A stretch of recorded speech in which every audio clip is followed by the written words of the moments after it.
depending on your platform and how much you love EA. You've probably been able to play Anthem for a little while now. In that time, saying there's been some drama would be an understatement. Backlash and hatred and criticism has been flying in left and right, hitting you upside the head like one of them Titan fireballs. Suckers coming out of nowhere, I swear, Titans have aimbot confirmed. While this video isn't aimed to join the fiery flames of EA hate, it is going to address some issues that need fixing. Anthem is a fun game, but it sure isn't a perfect one. I know that some of you after watching this might think I have totally glossed over some of the larger problems Anthem has, so to quickly disclaim, this video is just meant to go over some things that BioWare should be able to address rather quickly, or at least I'd hope. BioWare's patching the crap out of this game, they can use some more patches. So while things like general bugs and glitches, the economy and loot, the loading screens, the AI, the mission and enemy variety, the other loading screens, the endgame, and others are important, those are bigger fish to fry that would either take a long time to fix, or are unfortunately impossible to fix. This video is more small scale. Those other topics will probably be addressed by me at some point, but it would be in the future, later in the week, when I've had a little bit more time with the game in a review of Anthem type of video.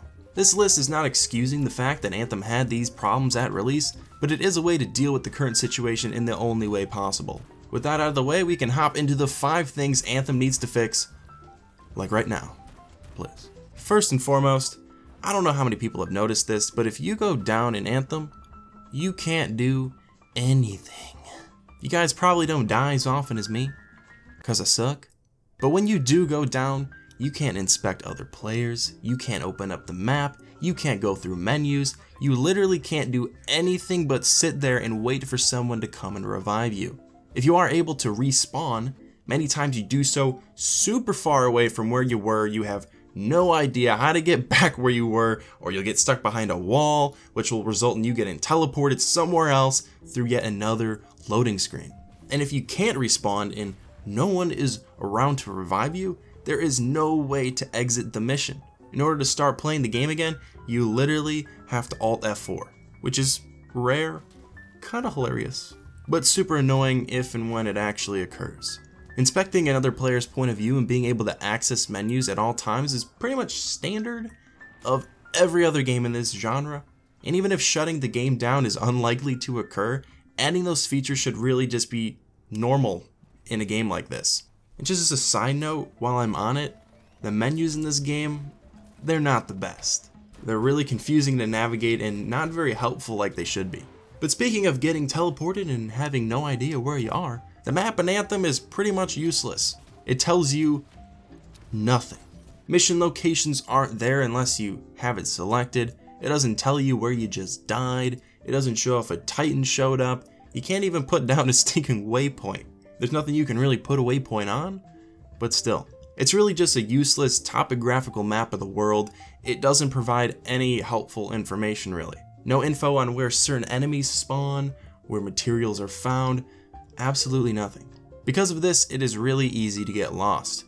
Also, world events aren't on it, so you don't know when or where they will spawn, which often results in you having to do them all by yourself. The map in this game needs something.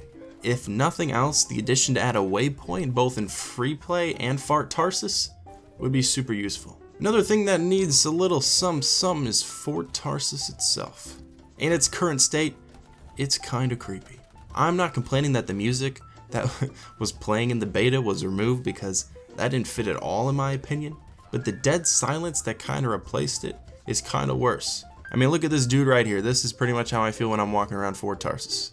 Snooze fest. It's barren and empty, it lacks personalization, NPCs keep glitching all over the place, it is not social at all. Destiny's social spaces are social. They're distinctive, they serve a purpose, they keep the immersion with the game and the world you are in. If nothing else, it would be nice to add some sort of music to make Fort Tarsus a little bit less terrifying to walk around. As of the making of this video, the place gives me the heebie-jeebies and is another example in this game of immersion breaking. Up next is some general technical things. I think that these issues could be fixed, not positive, but I'll go ahead and address them anyway. As I'm writing this, I realize I'm straying away from the Concrete 5 and just kind of going on a tangent, but screw it. First and foremost, quick play has some problems. It doesn't seem to take your progression into account or something, meaning that you can join a quick play of the last mission of the game before you're even at that part of the story, essentially spoiling the entire thing for yourself without even knowing. This was something that actually happened as a level 3 match with people playing the final story mission. It's also just really glitchy in general. Another thing that I'm assuming everyone has noticed is that in certain instances the game is a little delayed, primarily when enemies die. Many times while playing, like pretty much 100% of the time actually, I will fire a bullet into an enemy's head and they will not die. I will then fire another shot but quickly realize I wasted it as they fall to the ground out of nowhere before my very eyes. As playing on both PS4 and PC, it was more noticeable on PS4, but I still noticed it a little bit on PC as well. Feedback in a game like this is insanely important, and this is an issue that is super obvious when you watch anyone's gameplay. When you notice it, you will never unsee it.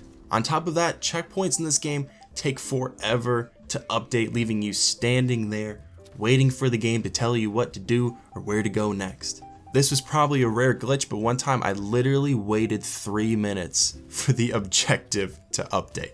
I know that it's probably only a few seconds or something most of the time, but when you're playing, this feels like ages. I'm not sure what is causing this problem, whether it be connection or lag or the engine itself, but this is something BioWare needs to address in my opinion. The last thing on my list was the issue that frustrated me the most, but it has since been patched and fixed. That of course being the insanely tight tethering between players. I had a whole long rant written on this topic, but because BioWare fixed the issue I'm not going to get too much into it. With my experience it still doesn't work perfectly or anything, but compared to how the game launched, the tethering is a lot less obtrusive now. Not only would it pop up all the time and force you into loading screens and potential disconnects, but the warning sign would get in the way of your flight meter, resulting in overheating. It was just so bad on so many levels. I bet pretty much all of you can attest to this, but thank God it was addressed. And with that being said, that's pretty much all I have for today. Like I said guys, later this week I will probably make an in-depth video on my thoughts about Anthem and really dive into the core and fundamentals of the game, but for the time being, this is all I've got. Don't worry though, that video will come. I've just gotta mentally prepare myself to sit down and write this thing, because it's gonna be a big one. I know you guys like them big ones. Those are roughly 5, I guess, immediate fixes that Anthem needs. These things won't magically make Anthem a 10 out of 10, but they are a start at realistically making it a more enjoyable, less broken experience. If you enjoyed this video, if you could please give me a thumbs up. If you're new around here and want to see more, make sure to subscribe to the channel. Thank you guys so much for watching, and as always, I'll see you in the next one.